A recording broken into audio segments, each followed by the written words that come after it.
Porsche Exchange, it's all about creating a legendary ownership experience that embodies our guest lifestyle. Our Porsche service team utilizes cutting-edge technology that delivers a transparent service visit and keeps us in constant contact with our guests. And I can't think of anyone more qualified to work on your Porsche, new or classic, than our Porsche certified technicians. Whether you're a longtime guest or new to our dealership, I welcome you to experience legendary at the Porsche Exchange. If you're a Porsche owner looking for reliable, convenient service without leaving the comfort of your home or office, look no further and take advantage of the Exchange at Home complimentary pickup and drop-off service exclusively at the Porsche Exchange in Highland Park.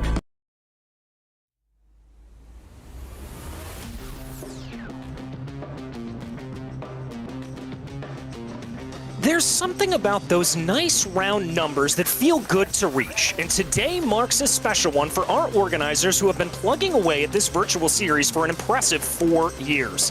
Today, they hit double digits as we get ready to watch the PCA Sim Racing Series 10 Pro Class live here on Podium Esports.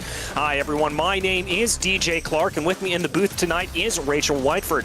Cameron Aubenon is on social media, and Ryan Bauer is producing while using cameras provided by Dougie Beard. And before we get to the racing, we'd like to tell you that Series 10 is brought to you by the Porsche Exchange, which has been family owned and operated for over 40 years. Located on the North Shore of Chicago, the Porsche Exchange has grown to be the largest volume Porsche dealer in the entire Midwest. Along the way, they've won the Porsche Premier Dealership Award for many years in a row and has been chosen to be one of the few Porsche exclusive manufacturer dealerships in the entire country. Find out more at forporsche.com or follow at Porsche Exchange on Instagram. Also, Six Sigma Sim Racing is proud to announce the Season 10 Clean Driver Award. One driver in each PCA Sim Racing class will win a Six Sigma Sim Racing $250 merchandise gift certificate. This goes to whoever earns the fewest incident points and license points penalties from their best 6 races this season. For more information on Six Sigma, head on over to sixsigmasimracing.com. Well, Rachel, as we get down to business here in Season 10 for the Pro Class, talk to me about where we're racing today. Road America, the National Park of Speed. Thank you. It absolutely is. Now, this racetrack located near Elkhart Lake, Wisconsin, is just off Highway 67.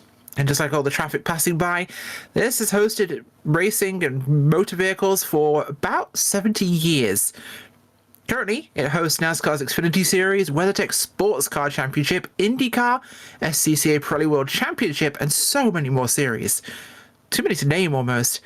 Now, Road America is a phenomenal circuit with history, with elevation, with huge straights, lots of drafting, huge corner complexes, incredibly tight, confined racing for such a long track. This circuit itself first opened in 1955, and it's been running for basically the entire time since. It's never actually stopped. Now, the current course itself has 14 turns, and it's 4 miles in length, which is 6.5 kilometers. This place is absolutely stonkingly huge. In fact, the carousel, which looks very flat towards the end of the lap, is actually a 2-story drop. This place has significant elevation to it. Now, as far as tracks go, this will present some unique challenges for our drivers, of course, because they're dealing with a track that has very little runoff. This means you have to be careful. We have some very, very significant braking zones, and we have some very tricky complexes to really master time and getting around this lap. They're going to have to be careful for some big braking zones in traffic, and they're going to have to be very careful to keep their car on the black stuff. Yeah, they most certainly will. And before we get into the qualifying action, which is about wrapped up, we'd like to tell you that PCA's social media offers in-race reports, breaking news, and announcements through Facebook, Twitter, Instagram, and YouTube. To subscribe, key in the platform name and add PCA Sim Racing. Well, that is going to get us all the way to our racing action here today. It's Chris Braun up at the top of the charts right now, but by a mere margin of only 0.06 of a second. It's very, very close up and down through the field here today. Indeed, Rachel, all the way back to first to 28th, only separated by a single second. Yeah, that's incredible. incredible closeness, and that split of a second really tells us this is going to be a very tight race. We're going to see a lot of close racing, a lot of car-to-car action, so you've got to be very careful with the crowd. As we watch Chris Pies here getting it a little bit wrong coming through Bill Mitchell Bend. It looks like the 23 was really hustling the car there and just couldn't get it together. He's going to skate off into the outside there on the exit of turn 14. Here's another driver that's got a good shot. This is Thomas Briggs. He finds himself about 0.3 of a second off of the best time set down today by Chris Braun, but he does only have about 0.03 of a second to try to close down on Logan Grotto in front of him, but he's going to get a lot of oversteer there coming through turn 8, and he is going to call that one a day. An unfortunate end there for Briggs. Yeah, not what he wanted out of a qualifying lap. And we look at the Stifle here. You really have to make sure you put everything together in a good order and don't make any mistakes. It will cost you. And we've seen a little bit of tire warming, a little bit of some mistakes as well from other drivers, but there's Crowley coming out of a lap. We'll see what he gets, but you really have to manage his lap. There's so many opportunities to drop a wheel here and cancel your whole lap out without even really losing time. Yeah, very much so. And as we were watching them work their way around, Trey Drawhorn actually was able to put in the session best time here at this point with a 2:03.275. Drawhorn finds himself up at the top of the charts, about 61 thousandths of a second above Chris Braun.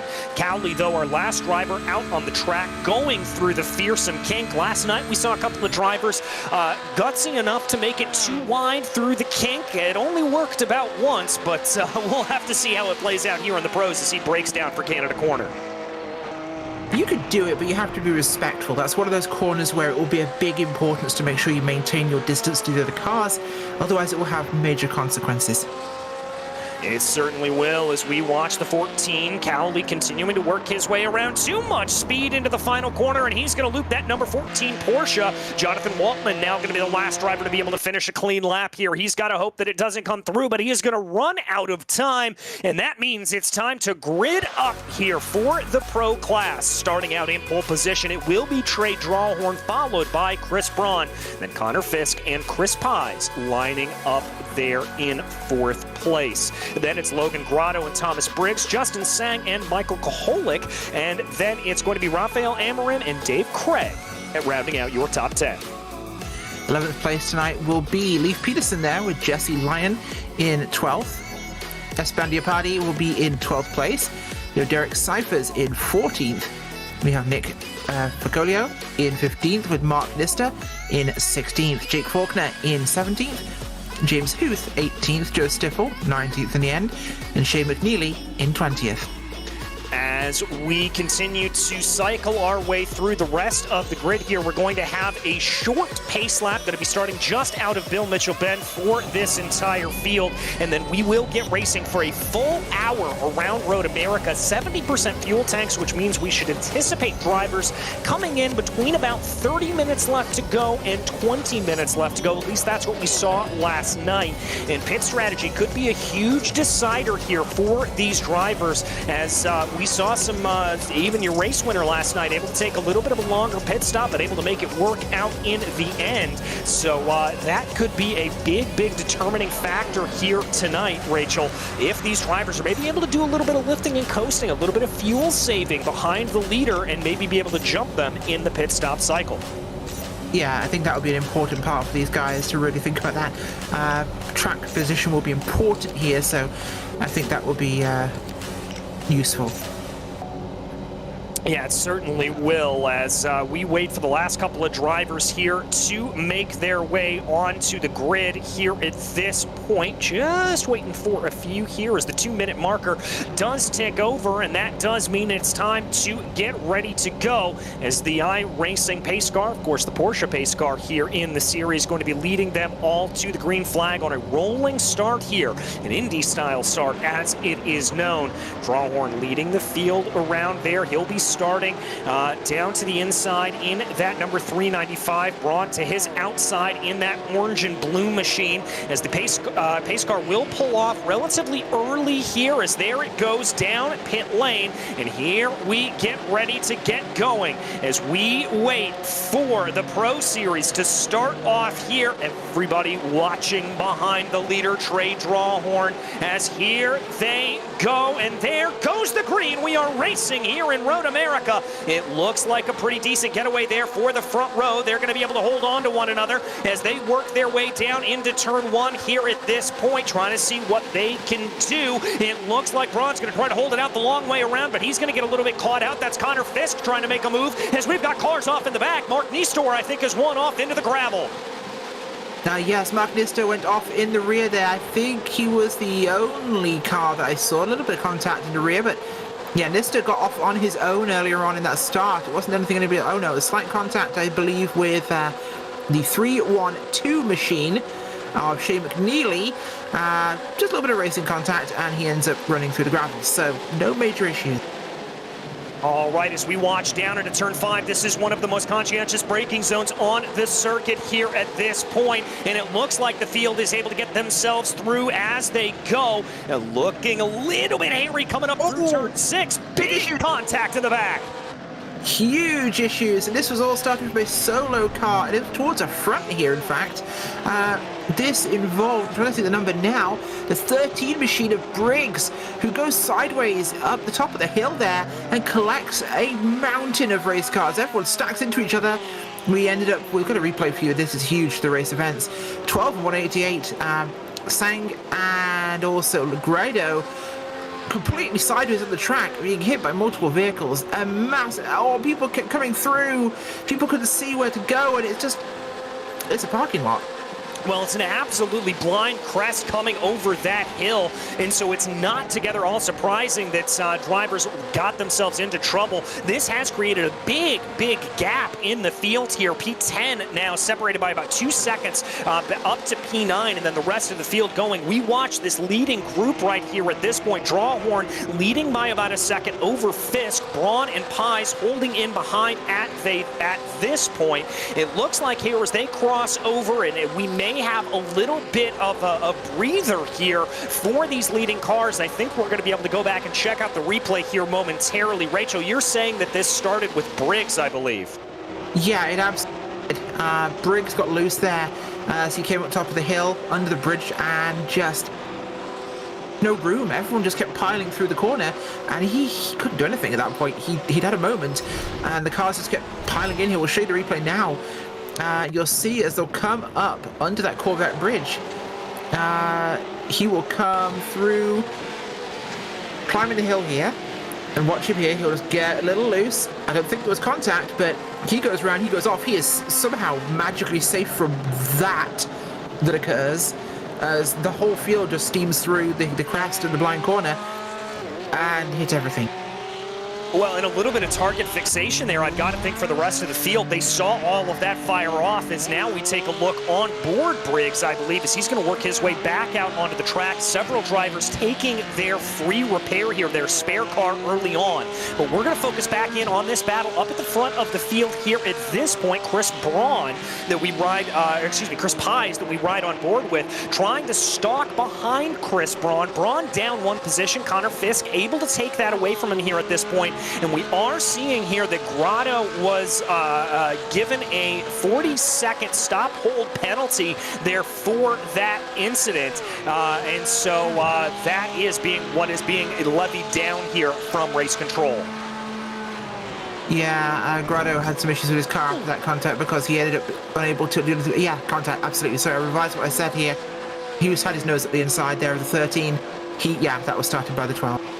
And there, as we saw, Banjo Page having a little bit of a rough run out of the kink. We said that was going to be a little bit of a danger zone earlier on in this race, and Banjo Page certainly showing that it is going to be a big hit there. We now jump on board with Ed Nelson here at this point. He runs an 18th. That's Ryan Cowley up ahead of him that he's trying to close in on, as this is that battle that's this long group of cars here that was really separated from that opening lap incident. They find themselves a whopping 7 seconds behind the top four because, well, the top four were able to sneak their way on through it. Top four were luckily just ahead of it, unfortunately, and it was one of those situations. So, yeah, we have an enhanced stop and hold there for Grotto, but these things will happen sometimes. Unfortunately, it's just a terrible spot for it. Looking back here from Drawhorn in first, that qualifying lap he set is holding true. He's really got this in his grasp. Yeah, it really does. Starting to pull a gap here, about 1.3 seconds up at the front of the field. We're going to jump back on board with the 11th place car of Dave Schwartz, trying to make a move on Nick Melorano down to the inside of that Duncan machine. Contact there into turn 5. Melorano may have turned in a little bit there. That may have been an over-aggressive move from Schwartz. We'll check out the replay here as we come down, see if we can get a better angle on it. I thought that Schwartz kind of showed his nose here and clearly indicated he's late on the binders. Rachel, what do you make of that? That's a tough one. Hard to really say. I think he was a little bit late, but it was a kind of a combination of both, really. Yeah, I think that's probably where I would fall on that as well. Bit of a racing incident. We now jump a little bit farther back in the field as they've packed themselves up. Nick Facciolo in 14th, running behind James Franznick, and they're trying to close down on John Malia up ahead of them right now. This train, wow, is that's going to be Facciolo getting it wrong through the kink. He touches the gravel. Contact there for the 717, and he pulls off to the side of the track. Yeah, that's not something you want to see happen, of course. I think it's a tricky spot at the best of times, especially with a lower downforce car like this, and just, you'll see him get on the outside of it, and wiggles, and well, some guardrail contact, but he claims himself clear off the track. There's big contact behind him as well. Everybody getting it wrong at the kink here at this point. It looks very, very sketchy, as now we're going to jump here over to the number 11 machine. This is Mark Nistor. Remember, Nistor was actually off in the first corner, and now he's having to put up a pretty stout defense here from Stephen Chen. Chen only about 0.5 of a second behind him. He lost a little bit of time going down into Canada corner, but he's able to hold it out. As now Chen gets it wrong, and Chen spears off the track, catching it wrong, much like we saw Chris Pies do during qualifying. Yeah, there's something weird about this track today, I think. These guys are phenomenal normally. I think Road America's catching him out for some reason. We know it's a very low forgiveness track, but it is a little cold. And high humidity could be playing a factor. It's tough to say. Yeah, it is about 76% humidity and 75 degrees Fahrenheit out on track. So I guess we're just going to have to wait to talk to some of the drivers here and find out why so many of our pro drivers here tonight are struggling. One driver who's making the best of what he's got, that's Dave Craig. Looks like he's got a little bit of damage on the front of the car and some pretty hefty damage on the back of that 996. But he's still making it work as he tries to close in on Rafael Amorim. We unfortunately have our first official retirement here of the session. Shane McNeely in the 312 is going to be pulling down into pit lane. Now we take a ride on board with Jake Faulkner. He finds himself in a little bit of a battle here at this place. Rafael Amorim about 0.7 of a second behind him, trying to close down Faulkner, the first one of those drivers that was really affected by that big stack up coming through turn 6, as he is the one with that nearly 9-10 second disadvantage up to Chris Pies up ahead of him. Yeah, that'll definitely be a factor in this, but at the moment it's about trying to keep these cars in one piece. There's a long race to play, and you've got to focus on that. You really can't afford to be throwing everything into this straight away. We have a strong field, sure, but these incidents have spread the field hugely, and now these drivers should be thinking about the long game. Yeah, they really should. I think this is going to be the part of the race where we start to see drivers settle in a little bit more. Also hearing some bad news for fans of Stephen Chen, as the number 8 has also retired here in the session. But Jacob Schum is only here to think that that's 2 more positions he can gain as he tries to work on the back of Nick Melorano. Remember, Melorano involved in that incident a little bit earlier. Also looks like Bandio Page has also retired from the race. So 3 early retirements here. But now as we dive down into turn 3, this is going to be the area where you're able to pick up a lot of speed and crucially pick up that big draft if you are Jacob Schum. Now Melorano is going to be getting a little bit of a help of the draft from James Huth up in front of him. And I think that's going to be able to enough to negate the draft here at this point. No dives down into turn 5. Maybe this is going to be the issue where we talk about saving that fuel a little bit here, Rachel. Yeah, fuel saving will be big, especially on a track with so much open throttle like you get at Road America. You don't have a ton of time to save, so when you can, it's important you do so, because the pit cycle here is very important, and you mistime that lap and you're out of fuel, you won't get round in time. No, you certainly will not. There is not enough time for you to be able to get, or not enough distance, rather, for you to get back around. But we're going to ride on board here, coming down through the kink. Little bit of a slide there for Raphael Amorim as he tries to work on the back of Jake Faulkner. Remember, Amorim really trying to work his way up here. Faulkner, one of our big movers, he is up 12 positions on the day. John Malia, though, is the one who is up the most. He is up 21, taking good advantage. But Faulkner is going to have to hold off here because Raphael Amorim really putting the screws to the back of that number 10 machine as they now work their way through the final corner. Little bit of a bobble there for Amorim. Didn't look like it cost him too much, but maybe he's feeling the pressure there a little bit. As I think in back, that was, I'm not sure exactly who that was. That may have been Jesse Lyon going off in the background. Yeah, it could well be that for Lyon. This has been interesting so far. Lyon's looking good right now. The Yellowstone region driver there. Suppose he's in a Porsche, not a pickup actually, but you know. Getting it done properly here. He's got a good positioning though on the track as far as things go. He's up a couple of spots from his qualifying. We've got the Texan there, Chris Pies in 4th. Chris is in a strong spot here to be involved in this lead. Braun, Fisk and Drawhorn are all very close here, so this is a very open race for the podium. Yeah, it very much is, and Drawhorn has been able to extend that gap just a little bit on Connor Fisk. Call it about 1.8 seconds here at this point. There's the gap looking back from the rear wing of the 395. But I've got to think that as Fisk, Braun, and Pies maybe scrap a little bit for second and third, we could see this gap of Drawhorn start to extend itself a little bit more. Coming down through the carousel here, high-speed portion of the track. Rachel, you talked about the elevation change that you really experience going through there. You don't really get a sense of it here on TV, but when you're driving the car, you certainly do. Oh, weirdly enough, no. For the longest time, I thought, for example, the carousel was flat. I genuinely did, and I drove it a lot. It's only on TV I've realized how big a drop it is. At road level, it feels very gradual, so you don't really notice the descent. And you're turning at the same time, so it kind of throws it off for you, but this track has surprised me just how much elevation there is from seeing it on the screen. Yeah, it really and truly does, and obviously the biggest bit of elevation change is what you experience right here, the famous hill that you rise up and over to cross over the start-finish line. We take a look on board Chris Pies here on the hood of his car, on the roof of his car rather, as he continues to try to close down on Chris Braun.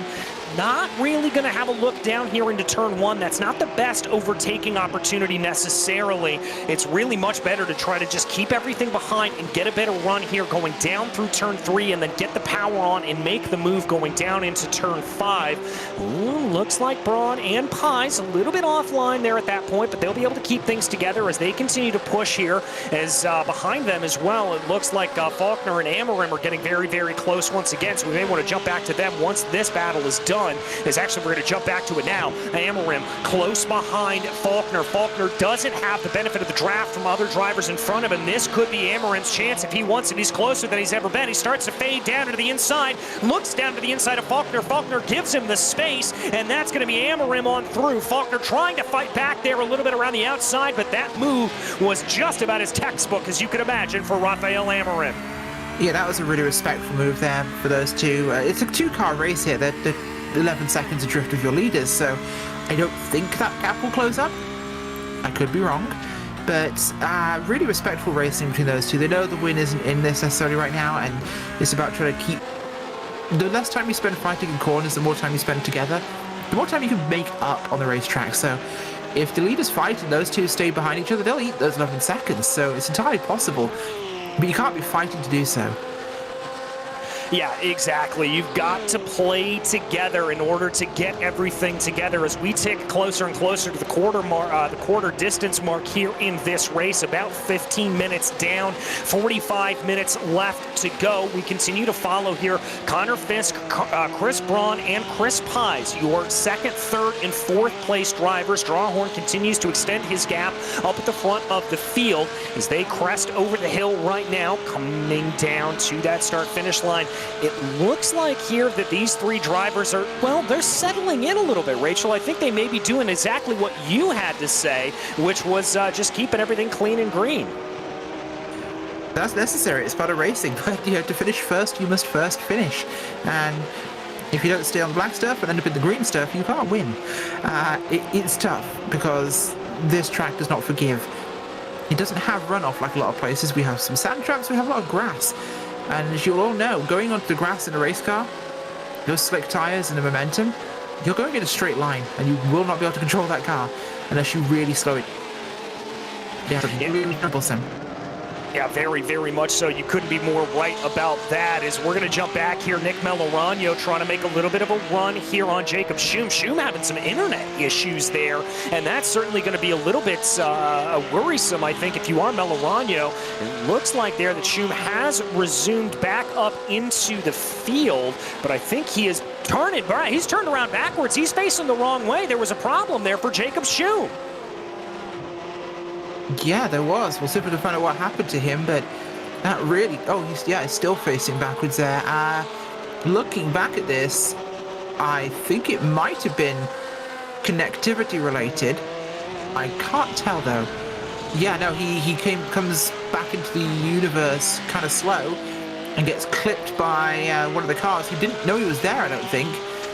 Yeah, he had, I believe, some sort of issue, connection or hardware, but the 95 came up behind him. Cyphers, who did not see him, he was not there. Cyphers tracks out normally, and all of a sudden he appears in front of him super slow, makes contact, spins him out. Yeah, I think that's a major connection issue for him. Really unfortunate. No one's a...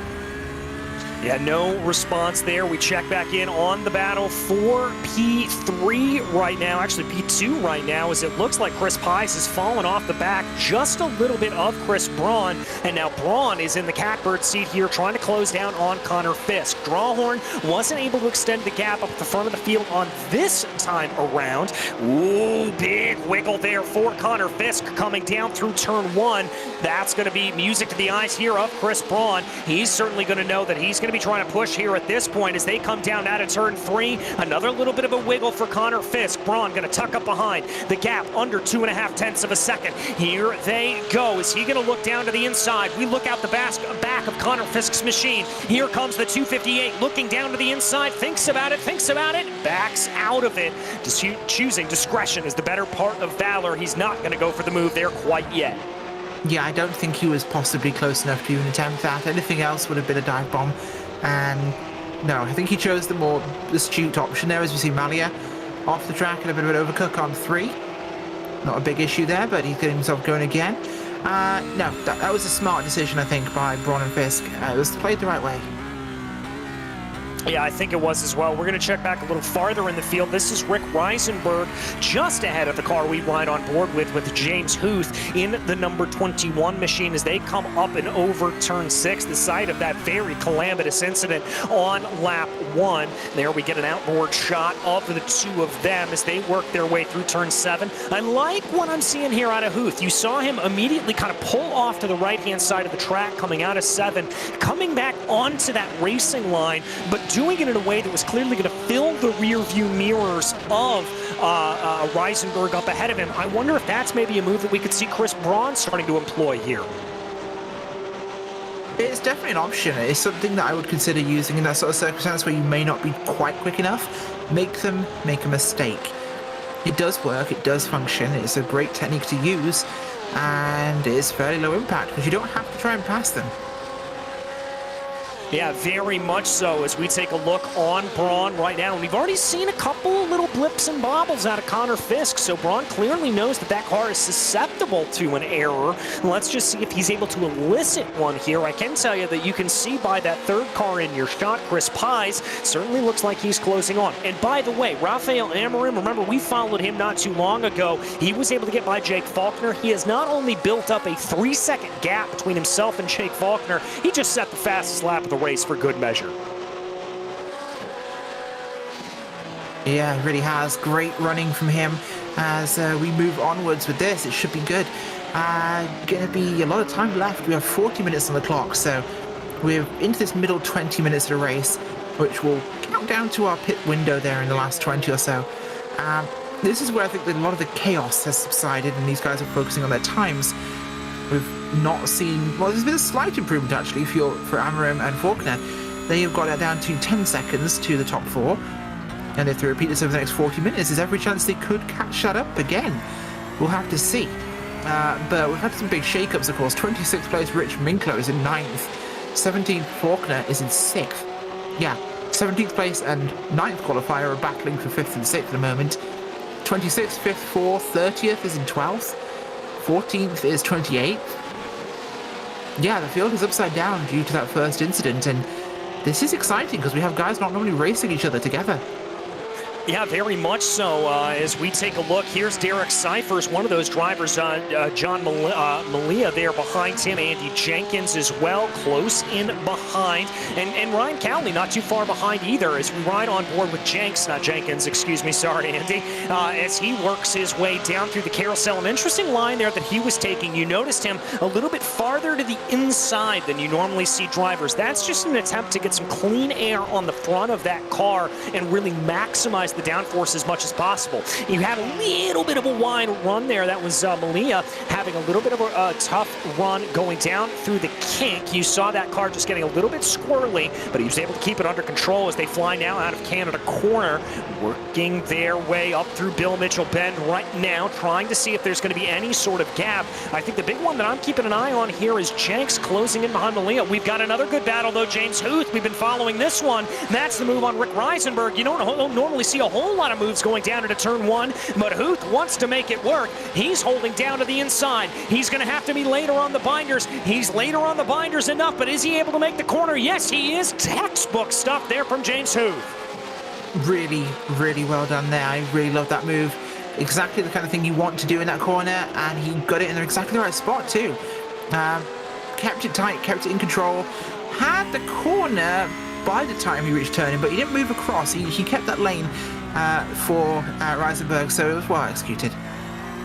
Very well executed as we again take a look on board Chris Braun here. Chris Pies looking like he's struggling out there today. That's about the third mistake I've seen him make. And there you see out the back, he's about 2 seconds behind Braun at this point. And so that's good news here for the 258. That means that he can just put his sole focus up ahead of him and try to push as much as possible. And it looks like he's going to get all the push that he needs, as that is Fisk having to go a little bit defensive coming through the kettle bottoms. He's going to force Braun around the outside. Braun backs out of it. He's not going to go for the move there, but the gauntlet has been thrown down, and Fisk knows that that second place is nowhere near safe. Not at all, no. Braun is very much a threat. In fact, look at him right now, right up in the rear there on that quarter panel. Really getting aggressive. We're seeing some of the other guys at the moment on the screen, 42 and the 258 there. But you know that is them. I was on replay, I do apologise. Really getting a great run here, and he might have it, he will have it into one. He's alongside before we reach the pit exit. That's a pretty secure spot, and he's given it by Fisk. Okay, smart move by Fisk. Don't eat too much time up being side by side in a corner, especially when Drawhorn is drawing away. Yeah, exactly. Drawhorn now has about a 3.5 second gap over Chris Braun, and so he's going to have to start working his way up forward. Amarin, by the way, just set another fastest lap of the race, so that number 24 machine certainly coming on strong here at this point. There he is. That Pfaff liveried Porsche right now really starting to look strong. He still has about 8 seconds to try to close this down to Chris Pies. That's not done yet. Meanwhile, though, Connor Fisk not giving up in the fight for P2. Fisk is only about 0.4 of a second behind Chris Braun, trying to put a little pressure here to the back of the 258. Yeah, he is, and we'll see what he can do with it. 42, strong car, but it's not going to be quite close enough yet to really have an impact.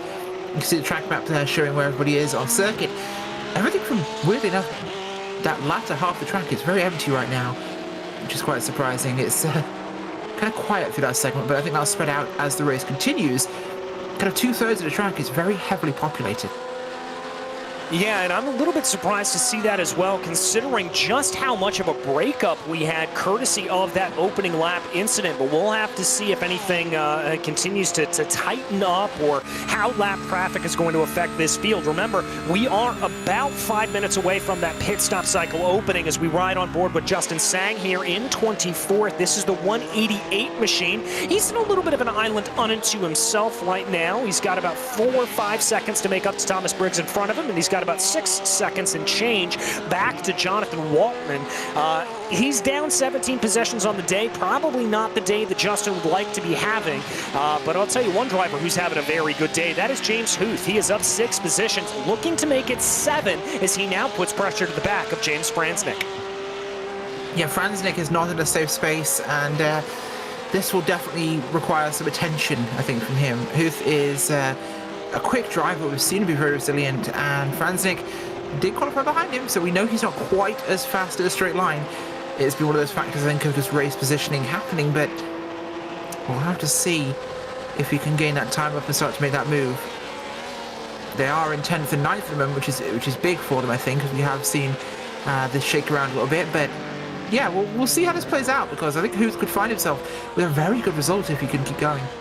Yeah, he very well could. We do have our first drivers coming down pit lane. That's Craig and Lyon. Looks like Facciolo is going to join them a little bit earlier than we thought this was going to fire on off, but we'll have to see what that ends up playing out to be. Right now, we follow the 395. That is your leader, Trey Drawhorn, as he continues to work his way around, now going through the carousel. I've got to think the strategy here for Drawhorn is probably just keep on going and wait until the last possible minutes come down pit lane. We'll have to see what he does. I can tell you, by the way, that James Huth was able to get by James Franznik, so Huth has moved his way up into P9.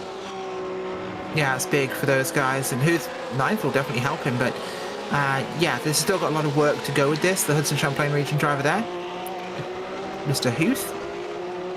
That 21 car really has put some work in today, and a lot of his positions he's gained have been by merit. This isn't just all inherited from passing crashed cars. He's had to work his way up quite a distance so far, and I'm excited to see how his race will end up today. Pye is back in 4th place. We're on board with him at the moment, both the onboard camera as well as the car view. I always love seeing the driver's camera and the car view, because it really shows us what they're going through here on the track. But he's looking at Fisk right now. Braun has escaped somewhat. Fisk is under threat to go back to 4th. Yeah, he certainly is. Fisk could find himself running in some problem here. Chris Braun able to gain a little bit more time at this point as he just set the fastest lap of the race from 2nd place position, and so he's going to try to close in. But here is that battle. Chris Pies, the number 23. I want to call him Googly Eyes Chris Pies, because back in the day he used to have googly eyes on his VR screen. But here at this point, he doesn't need googly eyes. He just needs to have an eye ahead, because he's going to have to go the long way around turn 5. That's where Fisk's making him go. Here they come down into the braking zone for turn 5. Fisk has the inside line. Pies tries to carry more speed around the outside. It's not going to play himself out. Fisk feeds him out. Perfectly done. And Fisk will hold on to that 3rd place. Yeah, easily executed for that time, but it's not going to last. I don't think they're too close for this to stay this way. Pies is really looking hungry.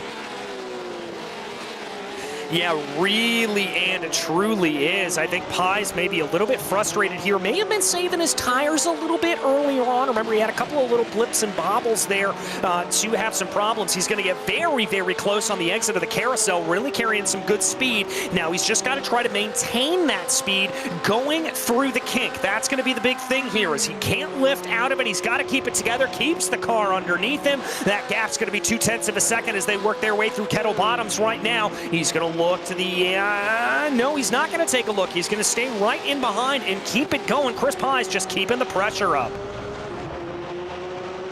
Yeah, he really is. Staying glued to the rear bumper of that Porsche. He's going through Billy Mitchell there towards the final corner. He could be in a good striking distance here for a turn 1 pass. And he does get a good exit, so this could be it for Chris Pies. I don't think there's much. Fisk, good choice. Really good choice by Fisk there. Hit pit road, you know you're about to get past. He saw the run Pies had. That was an excellent choice. It takes him out of the dirty air he'll inevitably be in if Pies passes him, and he gets the stop done. It's something Pies couldn't react to, and that was a great choice. And we've got a car around in the back. That's Derek Cyphers. Looks like another incident coming through the kink. That was one of the great giant killers last night.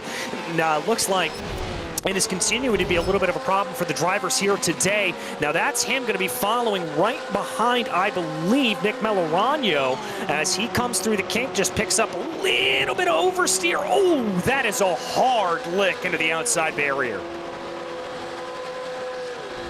Not nice to happen. Unfortunately, this will when you have a lot of grass runoff. The cars will not slow down on that. So a tricky one, but at least it's working now.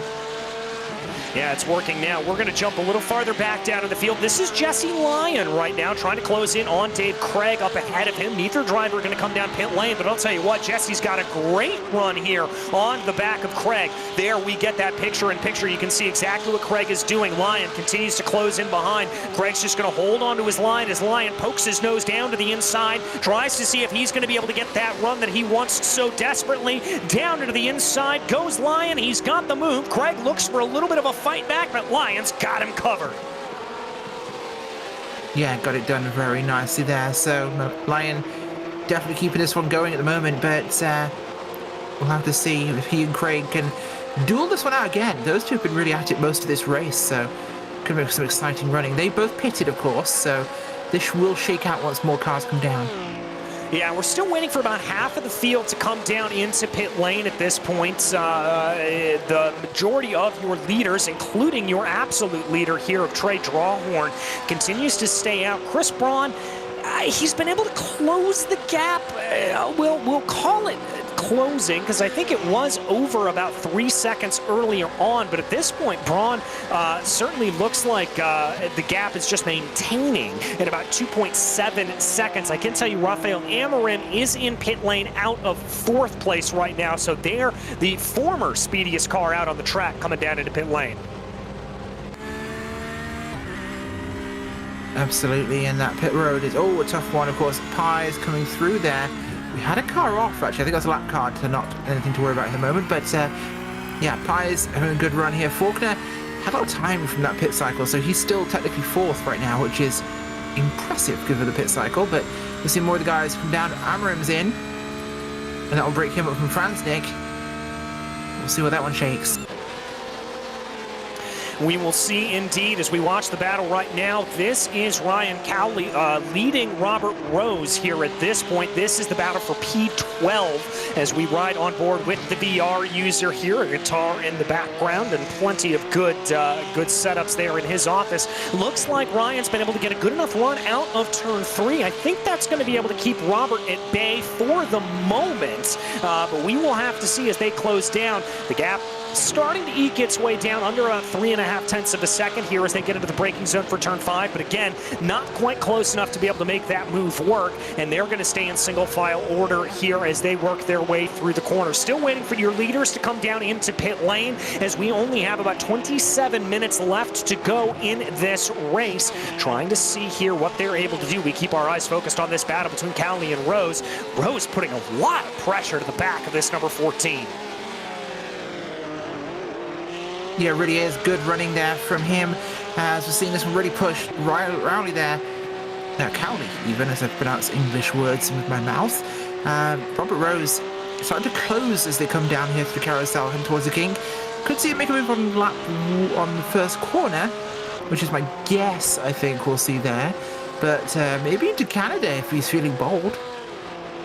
Let's see if he's able to do it. He's got a great run here at this point. Cowley trying to be a little bit defensive, and that's going to be a very defensive line from Cowley to be able to hold that out. He just put that car right in the middle of the track and let Robert Rose with no room on either side. James Franznik, your latest driver to hop down into pit lane. That's going to break him up from a battle there with Rick Reisenberg, and that'll pull him down into the pits. Let's see if either one of these drivers opt to take their pit stop here at this point. It's going to be Robert Rose coming on in. It's a good call. Again, if you're in a position where you're struggling to pass someone and it's costing you time, pit. If you're in the window, that breaks you into clean air and it may get you ahead of them, which is a solid choice. I couldn't have said it better myself. Franznik and Rose, you're only 2 down in pit lane. Here is your leader, Trey Drawhorn, doing as he has done since the drop of the green flag. Your pole sitter and your leader here at this point, just doing a fantastic job to keep everything up at the front of the field. The gap at about 2.8 seconds here at this point. That should be a pretty good running as they go right now. And here they continue to go. Here they continue to move their way around. Brown and Pies about 2.5 seconds away from each other.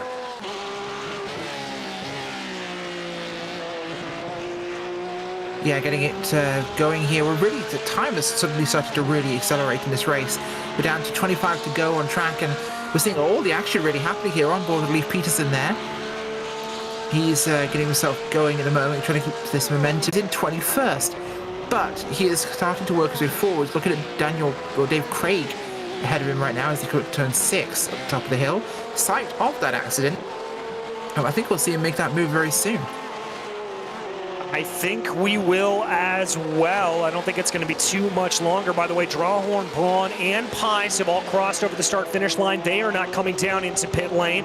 Leif Peterson down 8. Craig down 8 from the start. Now Faulkner and Minkler are going to come down into pit lane. So more and more drivers opting to take that pit stop. If this continues to what we saw last night, I would anticipate within about the next 5 minutes or so seeing the entire field come down into the pits. This is a pretty thirsty track, and with about 70% fuel, as we talked about, that is going to change things up. Also, Andy Jenks coming in, Ryan Cowley coming in. Cowley, no doubt, trying to cover off a little bit of what we saw earlier. But there is your leader. He's been able to grow the gap here a little bit, Rachel. It's now upwards of 3.2 seconds back to Chris Braun.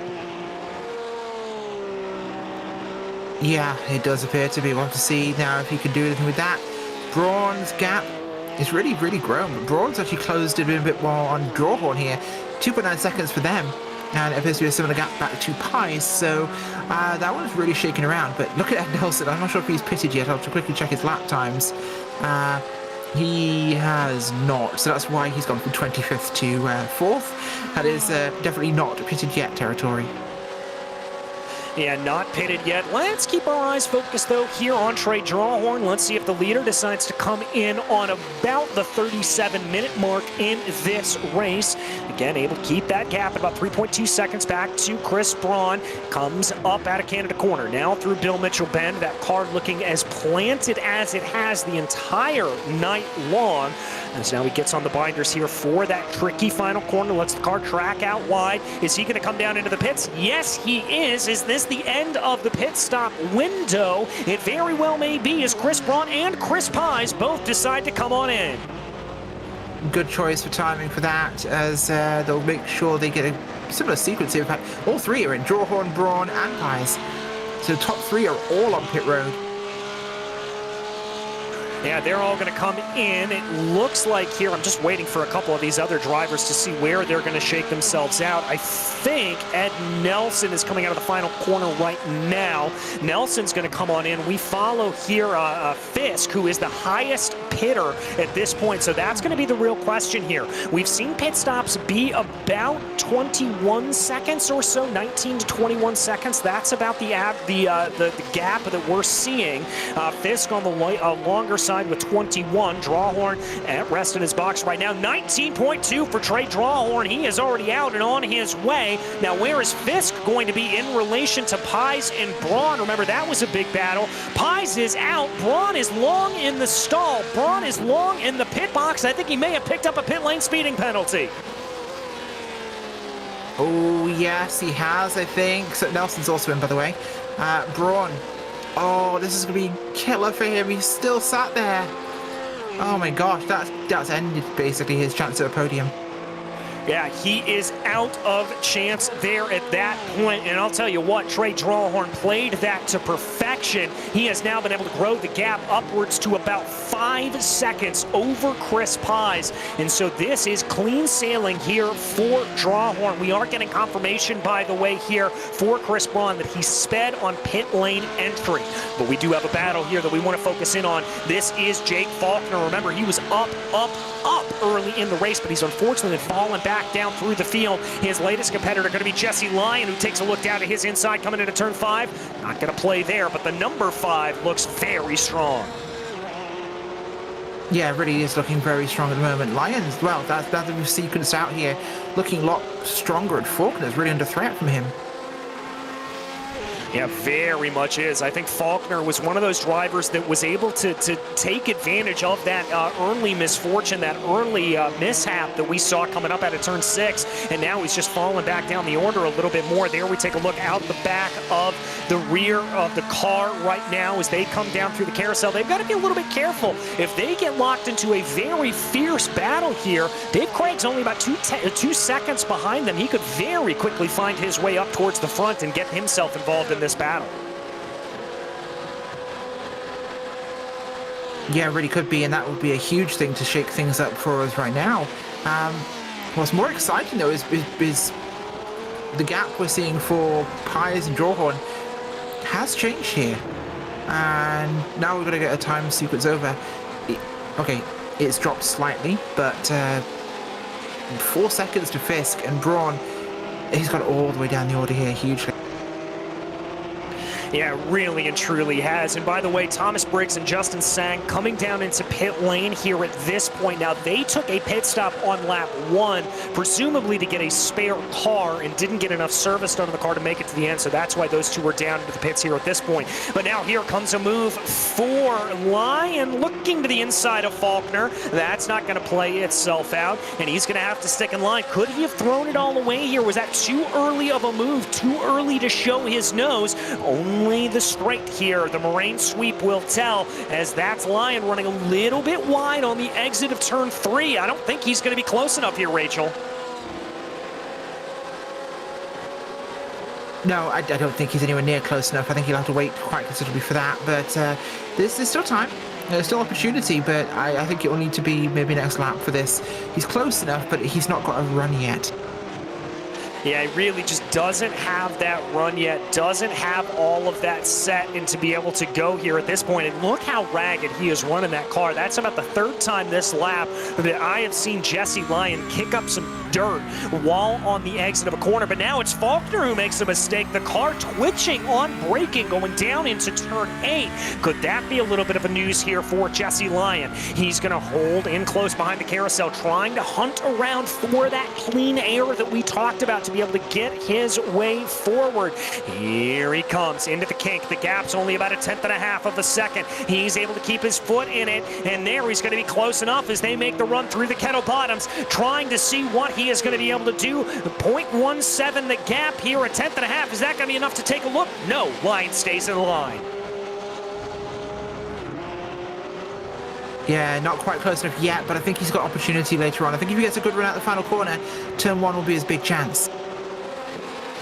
Yeah, I think you're right about that as well. Now as they line themselves out of the final corner, here they come on to the power here at this point. The gap has expanded. It's upwards of about 0.4 of a second here for Faulkner.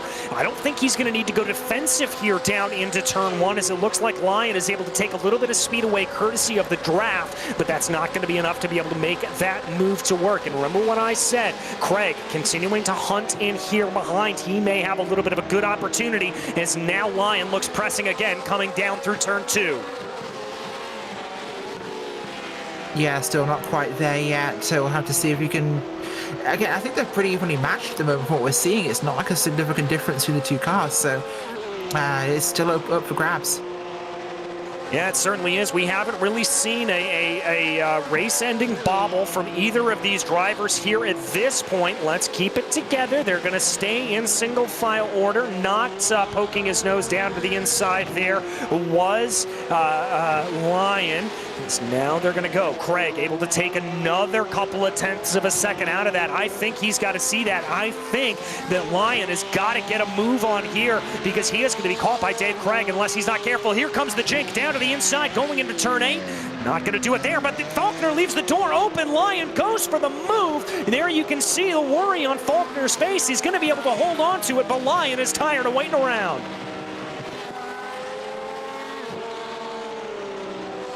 Yeah, really was tired to wait for that one, but he's not quite ready yet. He keeps looking, but he needs to focus on just getting a great launch, I think, out of the final corner.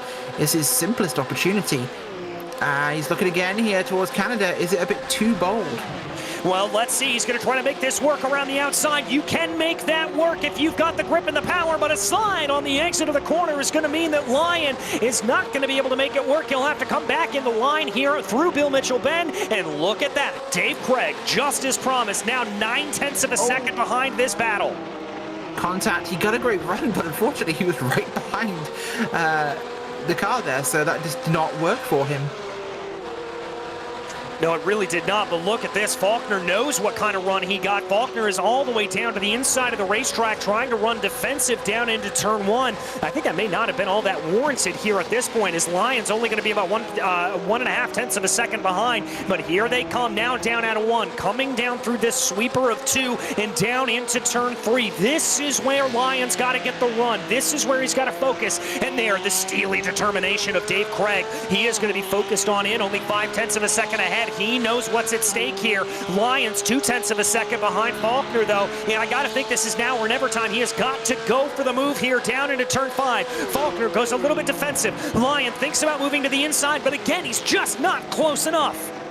No, nowhere near close enough, and this is bringing Craig in behind them. This dueling is eating at their time, so they've really got to try and time this better and find the opportunity, but a great defense here by Faulkner. An absolutely brilliant defense. We've seen him make a conceded defense more than once, but he's also done a good job of just running his own racing line at this point and not deviating away from that. We tick under, by the way, 3/4 of this race down. We have only about 14 minutes left to go in this race, and that's just going to keep ratcheting things up here and ratcheting up the pressure here for all of these drivers as they continue to go. Now down through the kink. The gap between Lyon and Faulkner, 0.3 of a second. That's farther than it's been. I don't think there's any chance here for Lyon to make the move down into Canada. No, not close enough at all. He needs to just try and... He got it last time where he nearly nailed that run out to the final corner, but too close on the wrong line. So he needs to try and just let himself go back a little bit here. Sit back. Focus on that run and where he can maximize his exit and really get this to go. Because again, he's a little close. He's got to run now. Is this going to be... Yes, I think he'll have it this time. And Faulkner certainly knew it. He went very defensive. Yep, here they go. He's got the draft. Is he going to be able to do this? Faulkner on a very defensive line. Yes. Lyon, here we go, here we go, here we go. Lyon looks to the inside, looks to the outside. He's trying to poke his nose here. He's going to try to make this work around the outside of turn 1, but he's not going to get the traction. Faulkner just barely edges ahead, but Lyon's going to keep his foot in it. He sticks to the outside of turn 3. Contact on the entrance of the corner. They come down. Now it's Lyon looking for the over-under. Faulkner has been able to defend once again, but here comes the drag race down the Marine sweep. This is exciting, I must say. Dave Craig's view of this battle is fantastic. He's right here watching these two duke it out, and it's a great race we're seeing between these three. But and that was Lyon. That was Lyon trying to poke to the outside, but he got it wrong again. Craig recognizes the opportunity. He's going to have a look up into turn 6 later on the binders, brings that car up and through. And is that Dave Craig taking advantage of others' misfortunes? No, it's not. But look at the back of this, Rachel. Rich Minkler and James Huth, welcome to the battle. Yeah, absolutely. We're starting to really stack a Rackham here. I gotta say, this is making the race tonight. Yeah, it certainly is, as Trey Drawhorn continues to have a nearly 6-second lead over Chris Pies. Connor Fisk is under a little bit of pressure here from Rafael Amarim. If that gets super close, we'll bring you up to that battle. But we want to keep your eyes here at this point as we ride on board with James Huth. Currently in 9th place, he is the farthest back. Oh, that was a big run wide there for Craig coming out of the kink. He's able to gather it up back underneath him, but is that going to open up an opportunity here for Minkler coming down into Canada corner? No, Minkler does not go for the bonsai move, and they'll again stay in single file order. Yeah, they will, and it's a safe option right now. I think it's a little bit smarter to do that. It's not a great place to make anything happen, but I gotta say, Lyon kept his spot. He's back on top here of Faulkner, and this could be another shot again. He's got that trap position. He's got that track position. This is a pretty Faster. good run here. Yeah, he's much faster as they bring their way around the gap under a 1/10 of a second. I think Lyon's got to wait as long as possible to make this poke out. There it is, little bit of a defensive fade there from Faulkner. And Lyon's not going to go for the full commit. He's going to try to keep the speed up. Now looks to the inside, going down into turn 3. That's an unorthodox braking zone if I've ever seen it, but he's going to make it work. And after what seems like eons of trying, Lyon's got it done, but Faulkner's going to have the draft to respond with. He absolutely is, and he's holding the right line here, we're seeing from Lyon, as we're going to see him on the outside for the braking zone, which should not work, but we'll have to see. He's holding him tight. He's giving him room.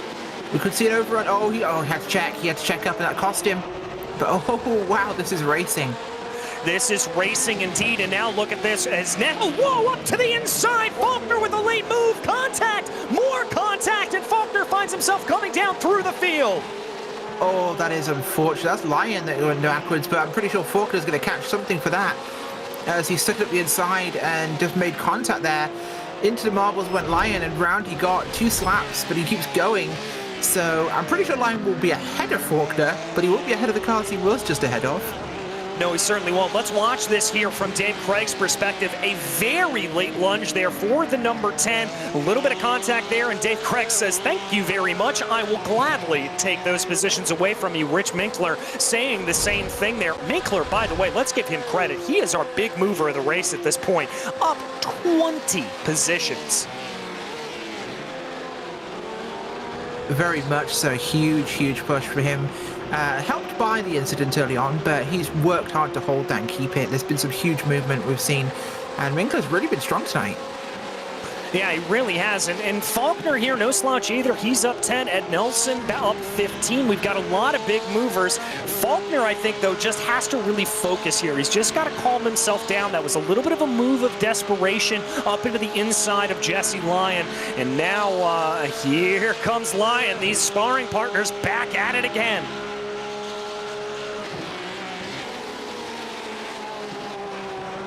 Yeah, really pushing this, and he's working hard. Lyon's been so strong. In fact, he's been fighting like a lion tonight.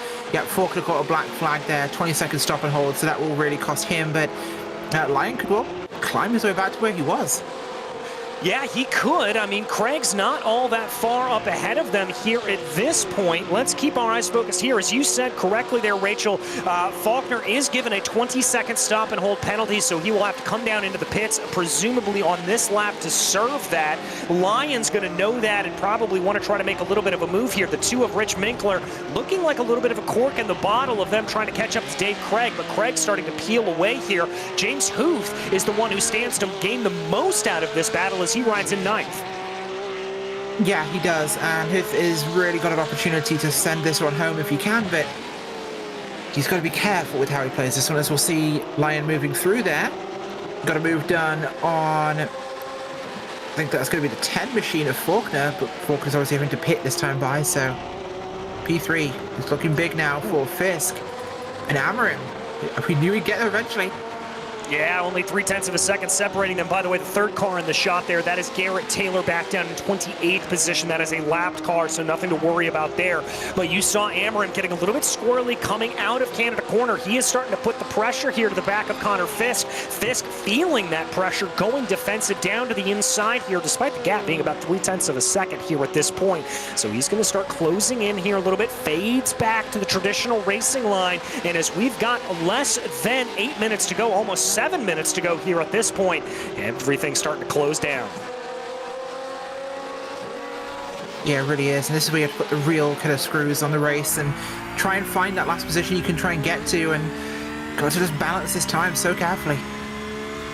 Yeah, he's got to balance the time carefully here. Amarim knows the time is starting to tick down a little bit, and he wants to get on that podium, rest assured. He's up 5 positions. He's thinking about a little bit of a move to the inside going down into turn 5, but he's going to back out of it, get onto the binders there, and just continue to close in behind Fisk. Maybe see if he can force a little bit of an error, maybe take a little bit of an unorthodox move up to the inside at some point. We'll have to see. Again, less than 7 minutes to go in this race. race. And with lap times here at about 2 minutes, well, I think we're probably about 3 or so laps left to go from this Road America circuit.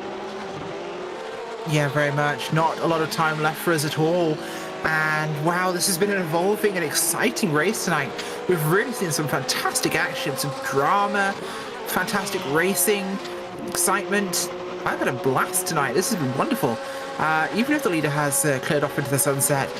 Now, we've had, honestly, dramatic racing throughout the field, from pit stop incidents to road track incidents. Guys duking it out here on this quite narrow track, realistically. He's made it very interesting. Oh, and a big mistake there out of Connor Fisk. He got it wrong and maybe got a little bit of wheel spin coming out of Canada corner, and that has allowed for Raphael Amorim to sneak on by.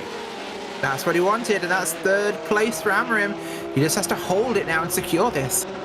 And a little bit of a bobble there coming out of the final corner, as, by the way, Trey Drawhorn just set the fastest lap of the race from a first place position, so a great run there for Trey, as now we continue to ride on board with Connor Fisk. The gap about 0.2 of a second. I think here the play is going to be try to keep this in line as much as possible. Down into turn 1, that's exactly what he's going to do. Try to keep it all as simple as he can, and then make the move here down into turn 5. He's got to focus on the exit of turn 3, though. Comes down into the corner, looks like he got that pretty well and good, and now the chase is on down the moraine sweep. Yeah, this is where he has to try and maintain this, but I think there could be an attack back from Fisk, who will look to the outside. Defensive line by Amorim. Running into the braking zone now. Will it be close enough? I don't think he's close. He could look at an undercut, but no, not maybe. No, won't work. Too far back. Too far back at this point, but once again, time starting to disappear here from the clock. If Fisk wants to make this move, if Fisk wants to get this back, he's going to have to do it sooner rather than later. As we continue to follow this battle, waiting to see who is going to blink first, how this will play itself out. Your leader coming through the kink right now with just over 4 minutes left to go. That should be, if my math is correct, and we'll always give the caveat here of never trust a commentator's math, but I believe that should be 2 laps to go at the line. 2, yeah, should be what we expect, because the clock should run down on the second lap. That's what we're expecting now, as it'll be up to the line for Drawhorn. He'll come through the final corner here. Looking at the 42 there, that's Fisk's machine with Amorim just ahead of him. We are on 3:28, so yeah, we're under that limit. It will be 2 laps.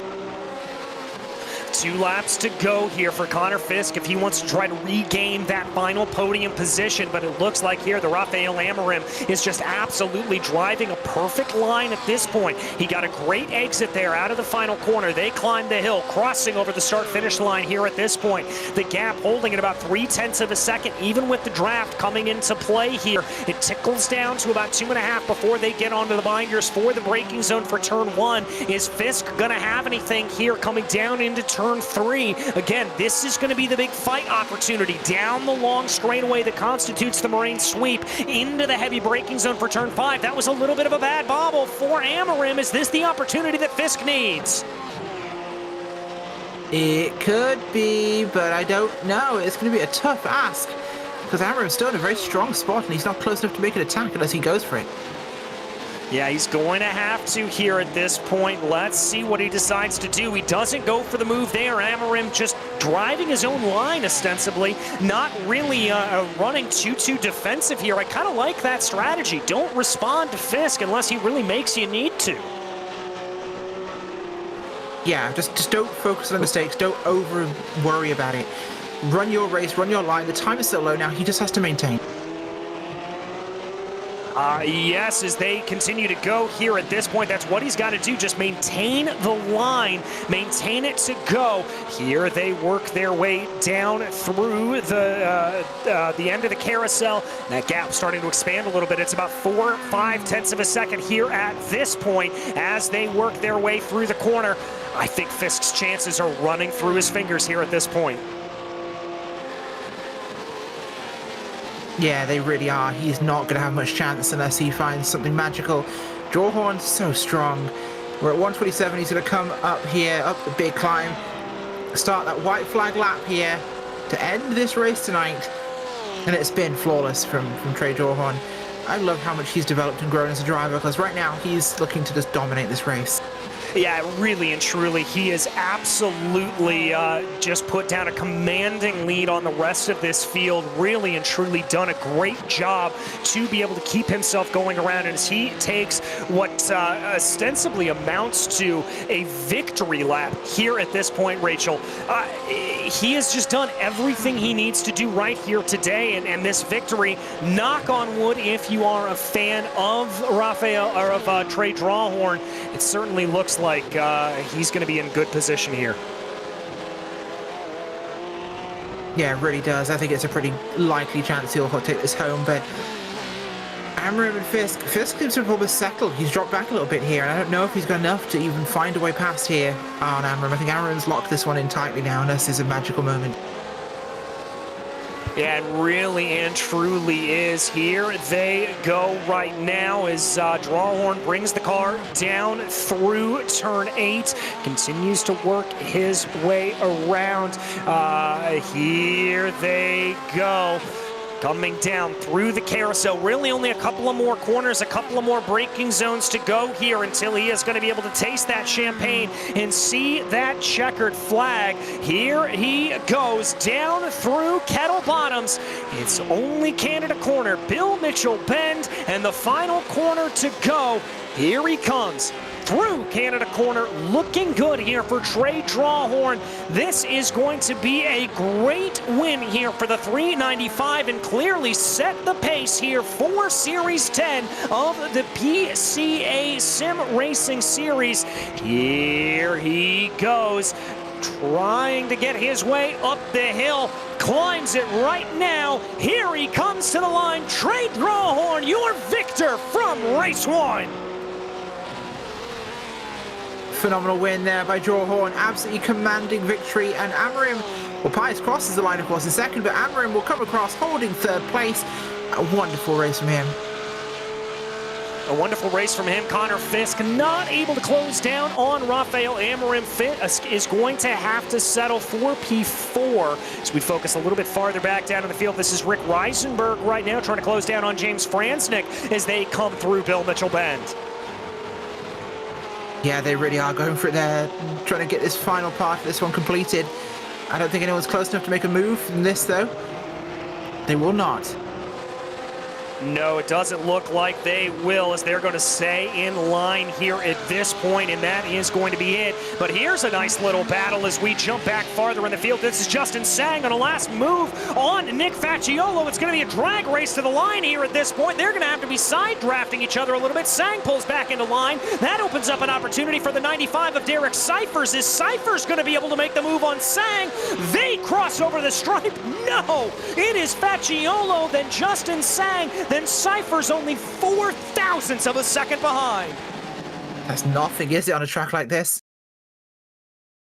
No, it really and truly isn't, as that's pretty much going to close out the rest of our finishers here, and that's going to give our commentators a chance to get a glass of water here, because that was a fantastic race. Do not go anywhere, though. We will be back after a few moments' time with podium interviews as well as the unofficial finishing order.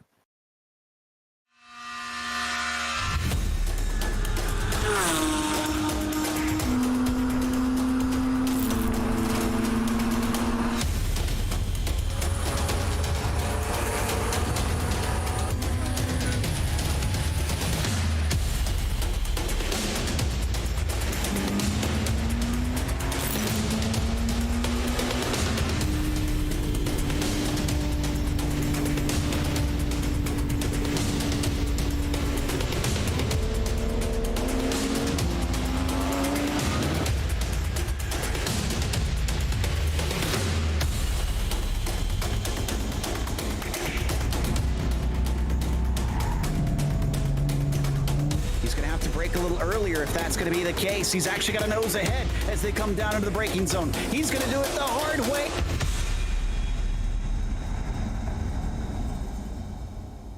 If you're a Porsche owner looking for reliable, convenient service without leaving the comfort of your home or office, look no further and take advantage of the Exchange at Home complimentary pickup and drop-off service exclusively at the Porsche Exchange in Highland Park. At the Porsche Exchange, it's all about creating a legendary ownership experience that embodies our guest lifestyle. Our Porsche service team utilizes cutting-edge technology that delivers a transparent service visit and keeps us in constant contact with our guests. And I can't think of anyone more qualified to work on your Porsche, new or classic, than our Porsche certified technicians. Whether you're a longtime guest or new to our dealership, I welcome you to experience legendary at the Porsche Exchange.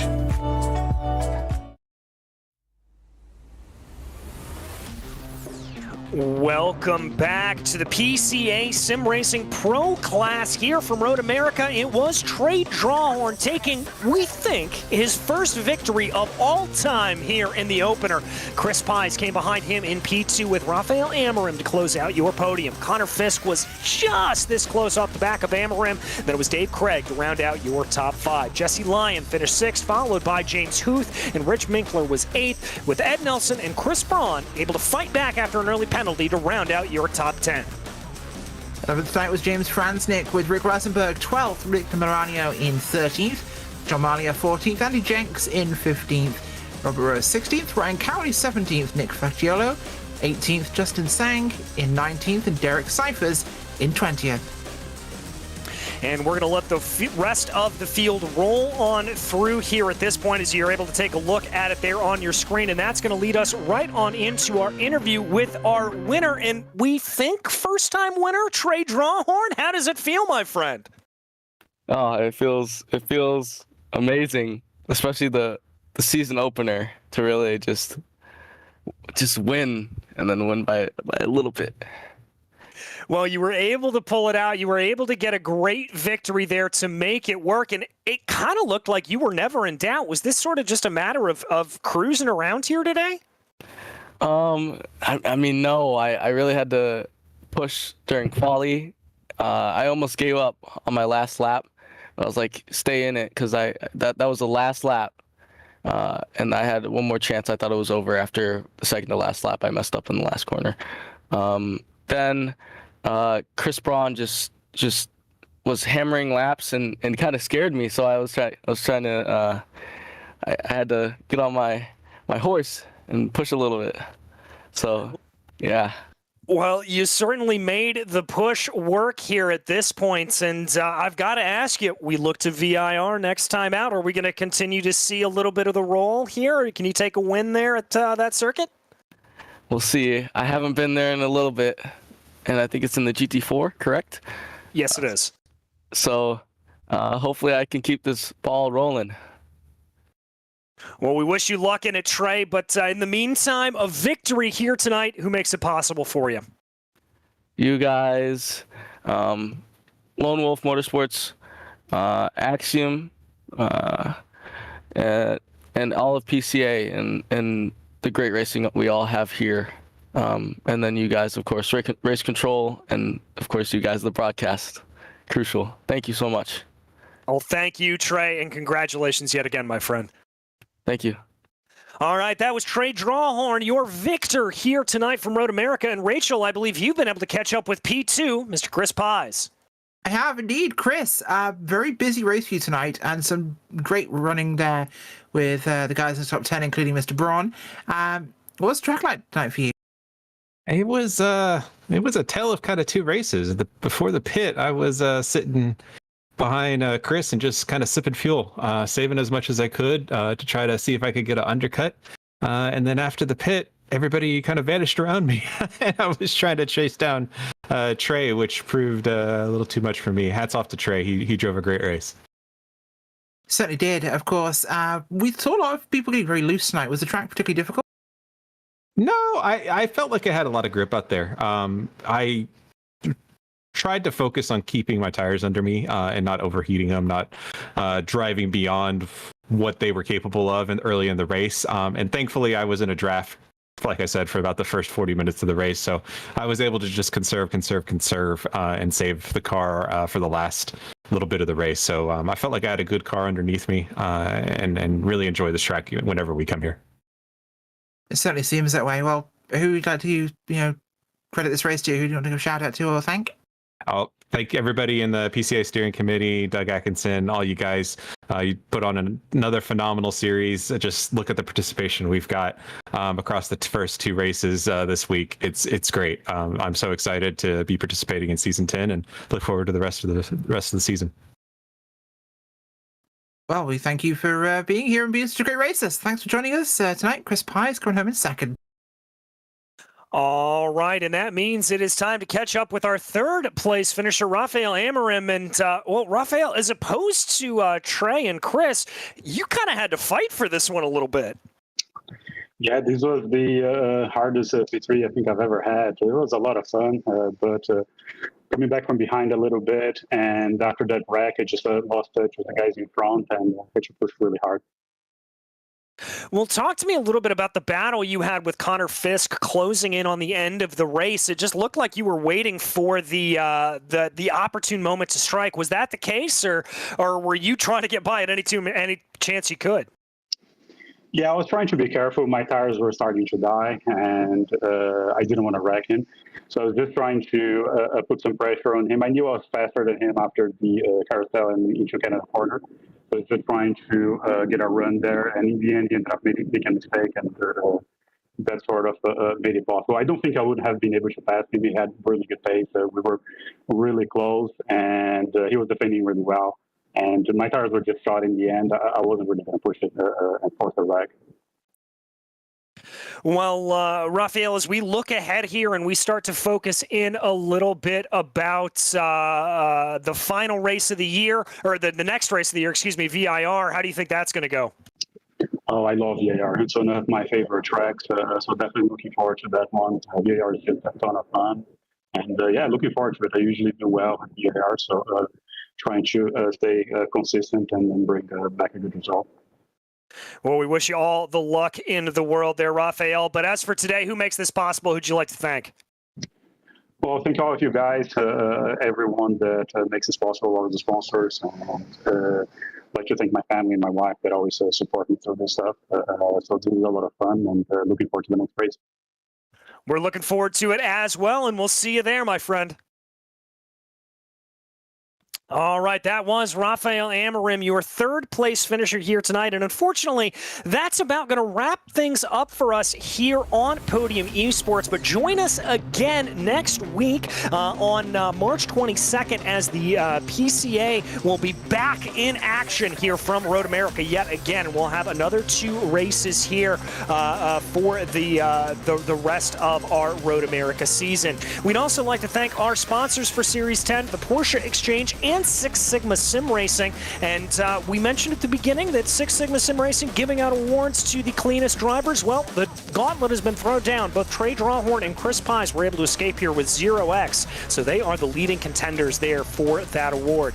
We'd also like to give a big thank you to the steering committee of PCA Sim Racing, and a huge thanks to our team tonight, Rachel, Ryan, Cameron, and Dougie. Also, none of this is possible without those behind the scenes at Podium Esports, Ryan Bauer, Gary Sexton, and John Theodore. Thank you so much for watching tonight's broadcast of PCA Sim Racing. I'm DJ Clark, and I'll see you on the track.